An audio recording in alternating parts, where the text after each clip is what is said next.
नमस्कार, मी श्री म्हात्रे सर, संचालक म्हात्रे क्लासेस, पेझारी, अलिबाग.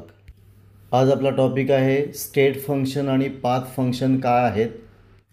मग जी प्रॉपर्टी सिस्टीमच्या स्टेटवर अवलंबून आहे, ती इनिशियल स्टेट फायनल स्टेटवर अवलंबून असेल, पण पाथवर अवलंबून नाही, मार्गावर अवलंबून नसते, तिला म्हणतो आपण स्टेट फंक्शन. मग डेफिनेशन बघा.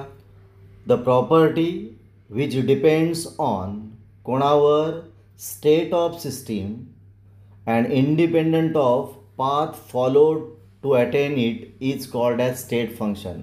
म्हणजे जी प्रॉपर्टी सिस्टीमच्या स्टेटवर अवलंबून आहे पण पाथवर अवलंबून नाही, त्याला म्हणतो आपण स्टेट फंक्शन.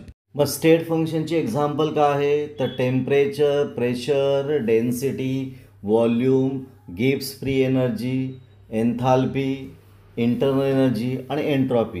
हे सगळे स्टेट फंक्शन का, तर या प्रॉपर्टी स्टेटवर अवलंबून आहेत, पाथवर अवलंबून नाहीत, आणि म्हणून ही एक्झाम्पल आहेत स्टेट फंक्शनची.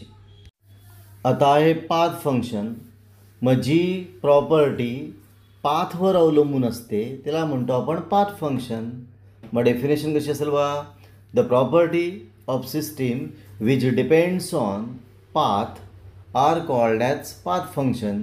जी प्रॉपर्टी पाथवर अवलंबून असते तिला का म्हणतो आपण पाथ फंक्शन, आणि याची एक्झाम्पल आहेत वर्क आणि हीट.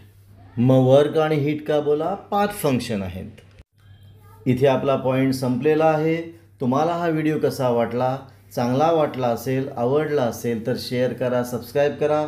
जास्तीत जास्त लोकांपर्यंत हा व्हिडिओ पोचला पाहिजे. आपण इथे थांबू, पुन्हा आपण भेटू एक नवीन व्हिडिओ घेऊन.